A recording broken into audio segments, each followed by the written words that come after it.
ce que je vais dire ne va pas plaire à tout le monde. Mais arrête de te sacrifier pour tes enfants. Ouais, tu m'as bien entendu. Arrête, mais genre arrête tout de suite.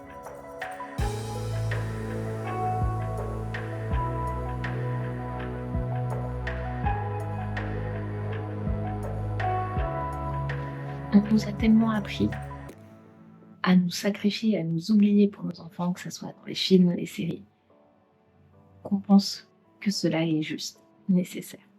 Mais c'est complètement faux. Et je sais de quoi je parle parce que j'ai payé cher. À la naissance de mon deuxième, je me suis complètement oubliée. Je faisais passer tous ses besoins avant les miens, au point où je ne savais plus exactement ce que je ressentais. Et ça a fini par une explosion de colère, de désespoir. Ça a été compliqué. Je me sentais complètement vide.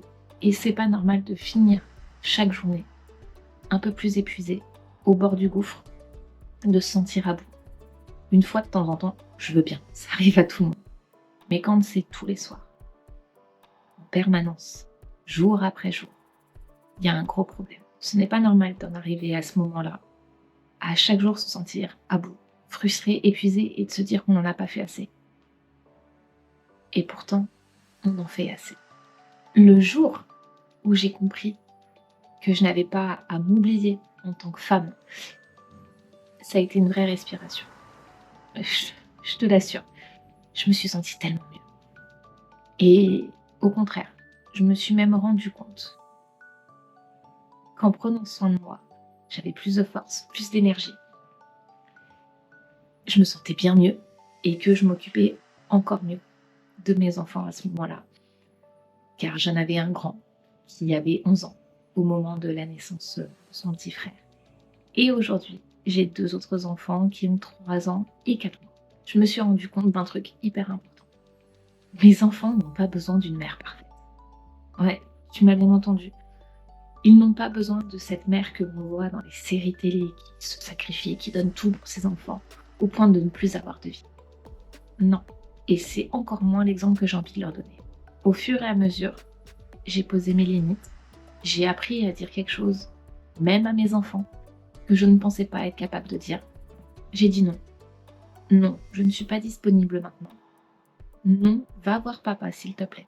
Là, maman, elle a besoin de temps pour elle. Petit à petit, en posant ses limites et en disant ce mot qui fait si mal par moment, je me suis remise au centre de ma vie. Alors, si toi aussi, t'es au bout du rouleau, que tu n'en peux plus, que t'es au bord du gouffre, sache que tu n'es pas seul. Et surtout que c'est normal, car tu n'es pas un robot, tu n'es pas qu'une maman. Tu es une femme, un être humain. Et tu as le droit de ressentir un profond ras-le-bol. Tu as le droit de vouloir être au centre de ta vie. Et tu as le droit aussi de dire non, que ce soit à tes proches et encore plus à tes enfants. Tu n'es pas une mauvaise mère si tu prends du temps pour toi. Il est important que tu le saches. Et surtout, n'oublie jamais que tu n'es pas toute seule.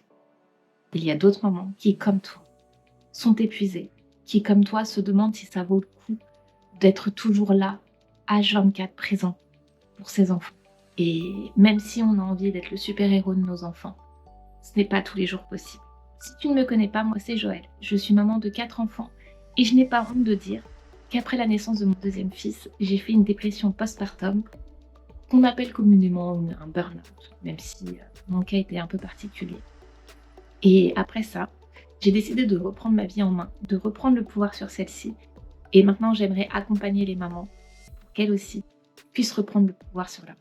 Alors si toi aussi tu as envie de reprendre le pouvoir sur ta vie, abonne-toi, rejoins-moi sur Instagram, je te mets toutes les informations en barre de description. On va parler charge mentale, organisation, très simple, je te rassure-toi, bien-être, méditation, moment au calme, des fois un peu de parentalité. Et si cette vidéo a fait écho en toi, n'hésite pas à la partager à une maman qui a besoin de l'entendre. On est ensemble et on va reprendre le pouvoir sur notre vie, un jour à la fois.